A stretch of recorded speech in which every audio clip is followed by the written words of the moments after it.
Okay, question 15. In a game of tug of war, two teams of children pull on opposite ends of a rope. The team that pulls the other team over a marker wins the game. Initially, Team A and B are stationary. Add labels to the free body force diagram for the child at the end of the rope for Team A at this instant. The child at the end of the rope. So we're interested in this child. This is the forces on this child. So you can see, of course, the child has got some weight. He also has a normal reaction. The child is being pulled this way. The rope is pulling him this way. So this is a tension in the rope. Okay, and then there is a frictional force. Frictional force pulling the child back again. Now this may be a little bit confusing because you have to think about the forces on the child. So I understand that the child is pulling the rope this way. The child is pulling the rope this way, but the rope is pulling the child that way. The question is asking me for the forces on the child. So the child is actually being pulled by the rope in that direction. So you do need to think about that, okay? This is the forces on the child. This is a tension in the rope pulling the child that way. Okay. Team B wins by pulling Team A over the marker. By considering the forces on the children and on the rope, explain in terms of Newton's laws the process by which Team A loses the game. Okay, so this is one of these 6 mark with a star. Okay, so 2 of the marks are for lines of reasoning and 4 of the marks are for indicative content. So your style is important here, but I'm going to do it in bullet points just to make it clear. So we've got to choose a team. I'm going to choose Team A, and I'm going to talk all about the forces on Team A. So the rope, right? The rope is pulling the team this way, and the reason the rope is pulling the team this way is because Team B is pulling the rope. So we've actually got 3 objects.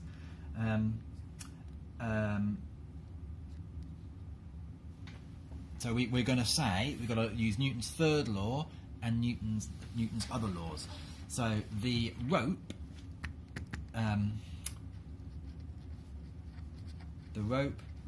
has the tension. The rope has tension because Team B is pulling the rope. So but also Team A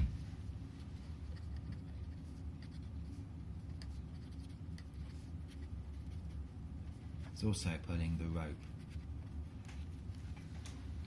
So object A, that's Team A, pull on the rope, and the rope pulls on Team A. That's Newton's 3rd law. From Newton's 3rd law, Team A pulls the rope and the rope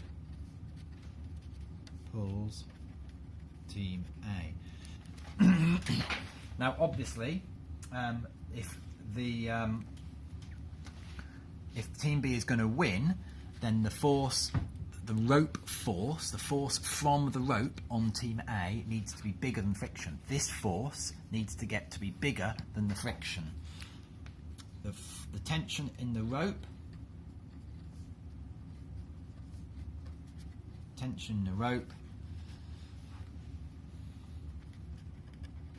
is larger than the friction. So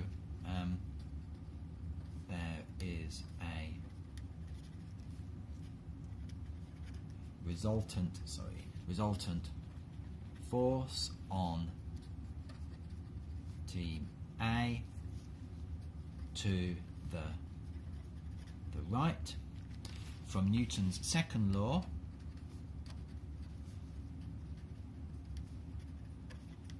This means team A accelerate to the right. Okay, that does cover all the points in the indicative content. You've got to mention the tension, you've got to mention Newton's third law, that the rope is being pulled, and so the rope is also pulling, and then you've got to mention that it moves to the right, so the tension in the rope must be bigger than the friction. Okay, there we go.